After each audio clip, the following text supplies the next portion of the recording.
एक बार फिर से आपका तहे दिल से स्वागत सच की कसम में।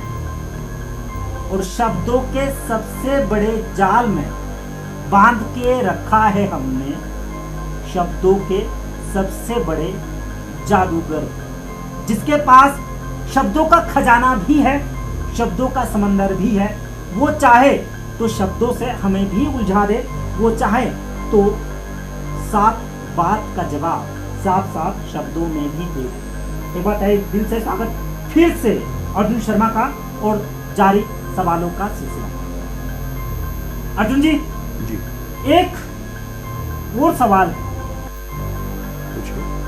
कभी ये अर्जुन शर्मा दूसरों से झूठ बोलता है, कभी ये अर्जुन शर्मा किसी चौकीदार को पकड़ के उससे बीड़ी लेके पी लेता है, कभी ये अर्जुन शर्मा एक देहाती आदमी बनकर किसी हॉस्पिटल के अंदर जाता है। माजरा जानना चाहूंगा। ये एक अंदर का सच है कि जलंधर में एक हॉस्पिटल में जो हार्ट पेशेंट को अटेंड करने वाला हॉस्पिटल हार्ट सेंटर, वहाँ पे एक बच्चे का ऑपरेशन किया गया, टेट्रोलॉजी ऑफ फेल्ट का था।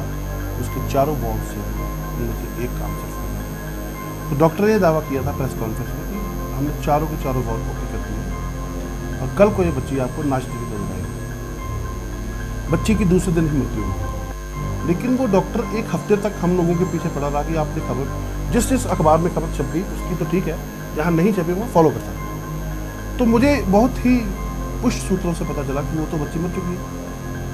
तो फिर हमने उसकी पुष्टि के लिए ग्रामीणों का भेज बदलकर डॉक्टर के स्टाफ से बात की। चूँकि सिगरेट पी लेता हूँ, लेकिन कई बार छोटा कोई व्यक्ति तो छोटा नहीं होता, चौकीदार जो था तो उससे भी मैंने बीड़ी मांग कर पी ताकि उसके साथ मेरा लेवल वो एडजस्ट हो सके।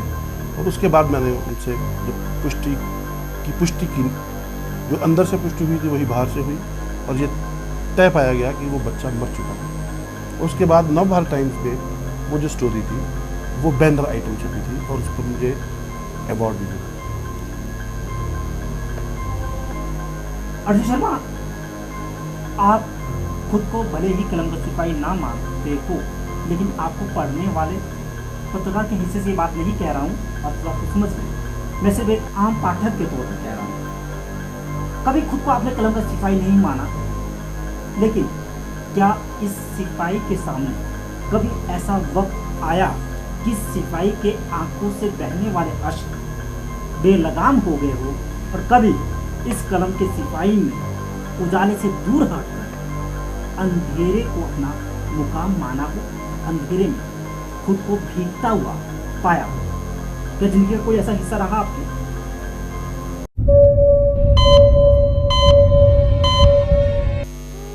देखो संजीव, ऐसा होता है जो मकान गहरी बुनियाद पर खड़े होते हैं, भूकंप के छोटे मोटे झटके उनका कुछ बिगाड़ नहीं पाते। जीवन में दुख तकलीफें आती हैं, लेकिन जिस आदमी के पास कोई कुछ ना हो, जिस आदमी के अतीत में उसके पास कुछ भी ना हो, और मैं ये समझता हूँ कि अगर आदमी ने खुद को संतुष्ट रखना है तो उसको अपना अतीत याद रखना चाहिए। वो कभी भी असंतुष्ट नहीं होगा, कभी भी अपने आज से नाराज नहीं होगा। ऐसे वक्त आते हैं। मेरी बेटी थी जो बाई बर्थ मेंटली रिटार्डेड थी, 13.5-14 साल की उम्र तक वो जिंदा रही और हम उसको 6 महीने के बच्चे की तरह पालते रहे। और अंततः आप विश्वास करेंगे कि कोई माँ बाप अपने बच्चे के लिए कभी मौत की मांग नहीं करते, लेकिन हम उसके अंतिम दौर में जब वो इतनी परेशान थी, वो ना उठ सकती थी, ना बैठ सकती थी, ना बोल सकती थी, कुछ भी नहीं था, जस्ट 6 महीने के बच्चे की तरह हम उसको लिए चलते थे। और जब वो बहुत ज़्यादा उसका खून नहीं बनता था, उसमें और कई तरह की प्रॉब्लम्स क्रिएट हो जाती थी, बेड सोल हो जाते थे, तो हमने ईश्वर से प्रार्थना की थी कि हे ईश्वर, या तो इसको ठीक कर दे तो या इसको कम कर। तो उस बच्चे के लिए जो आंसू थे वो मैं नहीं रोक पाया। चलिए माफ़ी चाहूँगा आपसे उन बातों को फिर से याद करने के लिए। ये शायद जहन के अंदर आपको जितनी तकलीफ देती है, उस तकलीफ को समझना, उसका आंकलन करना अर्जुन जी हकीकत में बड़ा कठिन होता है। सवालों के सिलसिले को फिर से आगे बढ़ा रहा हूँ। अर्जुन जी, 24 साल के पत्रकारिता आपने बहुत बड़ा बदलाव देखा है, कभी उठते हुए कभी बैठते हुए। आधुनिकरण के इस युग में इस बदलाव को खास करके मीडिया के ऊपर देखा जाए तो आज अर्जुन शर्मा जिस स्टेज पर है, उस स्टेज पर खड़े होकर वो क्या मांगे? मैं ये मानता हूँ कि जो जिला स्तर पर क्लासिफिकेशन हुआ है, उसने सारे तंत्र का, सारे सिस्टम का एक किस्म से चूल्हे हिला कर रखा है। पहले आप देखिए कि एग्जाम्पल के लिए जलंधर से अखबार चलते हैं, 2 एडिशन हिमाचल के हो गए, 2 हरियाणा के, 1 जम्मू कश्मीर का, 2 पंजाब के, 7 एडिशन टोटल एक शहर से निकलते थे। एक शहर में, शिमला जैसे शहर में भी एक हम सीताराम खजूरिया जी काफ़ी थे। अब उसके बाद जो बदलाव आया लगभग 1999-2000 बाहर के आए अखबार, उन्होंने जिलावार संस्करण शुरू किया, तो उसके पीछे यहाँ के मीडिया को चलना था। अब हालत यह है कि जितना एरिया एक जगह से अखबार छाप के कवर किया जाता था, 4-5 स्टेट्स, उतनी जगह के लिए अब 15 जगह पे मशीनें लगी, 15 जगह पे अखबारें छप रही हैं, और हर मशीन पर 12-12, 14-14, 20-20 संस्करण छप रहे हैं। तो मीडिया का इतना ज़्यादा खर्चा बढ़ गया कि बाजार जो है अब उनको आसानी से अपने पैर के नीचे दबा सकता है। तो ये जो चेंज आया है, इसका दूसरा पहलू प्रशासनिक स्तर पर बहुत बड़ा कुप्रभाव हुआ है। जिला स्तर की खबरें पहले छोटी बट प्रभावी होती थी, जो ऊपर तक जाती थी, उन पर असर होता था। छोटी सी अगर घटना कहीं परवाणु में होती थी तो बड़ी, अगर वो गंभीर घटना होती थी तो वो हिमाचल की विधानसभा में गूंजती थी। लेकिन अब वो स्थिति नहीं है। क्यों? अब अखबार स्थानीय हो गए हैं और उनमें वो चीज़ें जो है वहाँ की वहीं रह जाती हैं। अपराध को लेकर बहुत ज़्यादा महिमामंडन हुआ है। जो छोटा सा गुंडा है, उसकी दाऊद इब्राहिम जितनी कवरेज में उसको मिलती है लोकल लेवल पे, क्योंकि 4-4 पन्ने भरने की भी अपनी एक तकलीफ है, परेशानी है। तो 20-20, 25-25 रिपोर्टर 1-1 हज़ार को कवर कर रहे हैं। तो ये मीडिया में ये जो चेंज आया है, इसने मीडिया को एक निष्प्रभावी बना कर रखा है। मीडिया मैं प्रिंट की बात करूँ, प्रिंट अब उतना प्रभावी नहीं रहा। प्रिंट अब एक शहर के लोगों की समस्याएं उसी शहर के लोगों को पढ़वा रहा है और उनको संतुष्ट कर रहा है।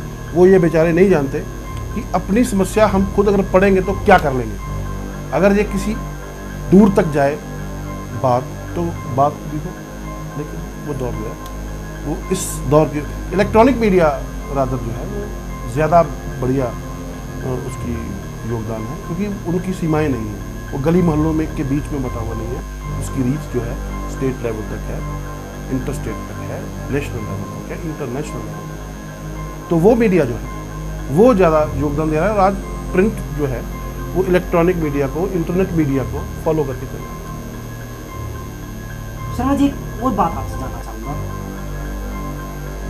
लोगों का कहना है, या आप ये भी कह सकते हैं, मेरा खुद का मत है, अर्जुन शर्मा ने मीडिया में आकर खोया नहीं बल्कि बहुत ज़्यादा खोया है, और इस तकलीफ में उनके परिवार को भी जूझना पड़ा।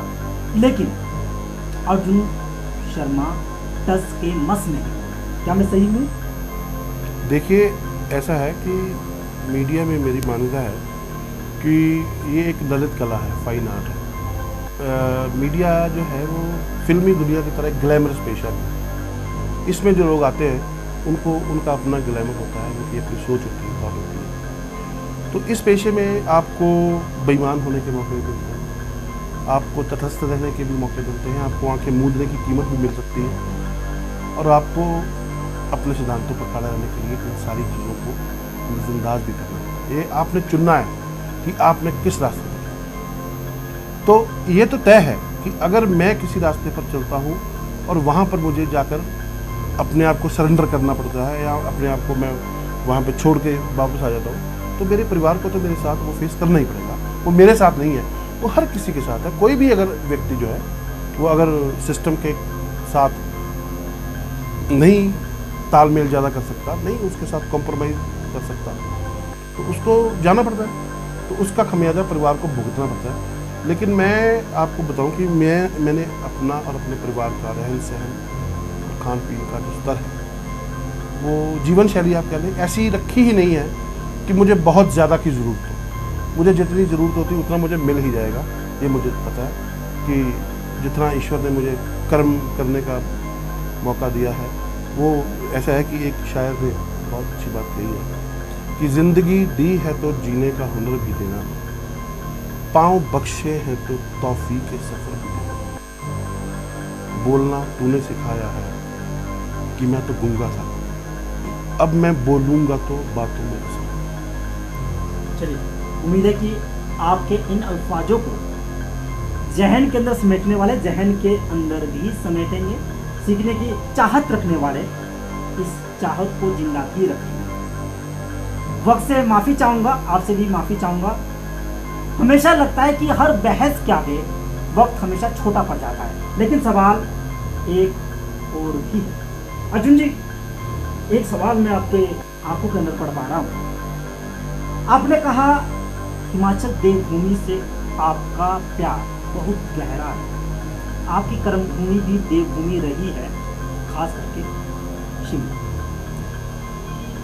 पंजाब भी हिमाचल का बेहद दीवाना था, आप भी बेहद तरीके से जानते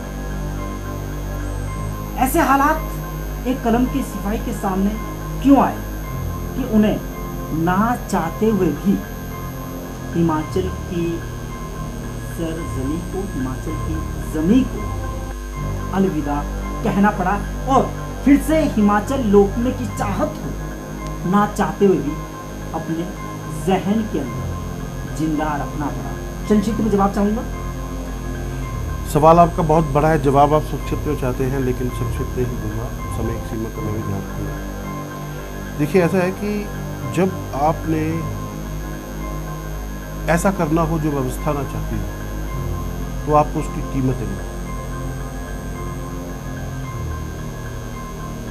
हो सकता है कि मैं इस मामले में नालायक हूँ, जो व्यवस्था के इशारों को नहीं समझ पाता, और उसी तरह यहाँ पे साल सवा साल में रहा मेरा। बड़ी अजीब आपके लिए ये सूचना रहेगी कि जब मैं यहाँ आया तब हालात ऐसे थे कि मुकेश अग्निहोत्री, एसपी शर्मा जैसे लोग दोस्त थे मेरे, जो सारे मीडिया में निशाने पर रहते। वीरभद्र सिंह जब तक चीफ मिनिस्टर रहे, उन्होंने मुझे कभी मुंह नहीं लगाया, और जब तक धूमल मुख्यमंत्री नहीं रहे तब तक वो मेरे साथ बहुत अच्छे उनके संबंध थे। जैसे ही वो सत्ता परिवर्तन हुआ तो वीरभद्र सिंह अकेले पड़ गए, क्योंकि कुर्सी के साथ जो पूजा करने वाले लोग हैं वो तो कुर्सी के साथ ही रहते हैं। तो मेरा उनके साथ मुलाकातों का सिलसिला बढ़ गया, क्योंकि वो खबर देते थे, पक्ष थे। और इसी तरह जो मुख्यमंत्री थे उनके अपने प्रोटोकॉल थे, हमारे अपने बनाए हुए प्रोटोकॉल थे। तो ये सारे जो सिलसिले थे उसके चलते कुछ गलत फहमियाँ भी हो सकती हैं, कुछ तो मजबूरियाँ रही होंगी, यूँ ही कोई व्यवस्था नहीं। चलिए, इन अल्फाजों को समझना बड़ा कठिन है, लेकिन समझदार समझ जाते हैं, जानने वाले जान जाते हैं, जाने की चाहत नहीं। सच की कसम की तरफ से, सिटी चैनल की तरफ से अर्जुन शर्मा का शुक्रिया शब्द छोटा है, तहे दिल से शुक्रिया। खास करके पंजाब से, जलंधर से शिमला तक के लिए सफ़र तय करना और इस मंच पर आकर जो कहना, सच कहना, सच के सिवाय कुछ भी नहीं कहना। फिर से धन्यवाद दे रहा हूँ अर्जुन शर्मा का। सच की कसम में अगली बार फिर हाजिर होंगे एक नए मेहमान के साथ, और उस मेहमान को फांसेंगे शब्दों के जाल में।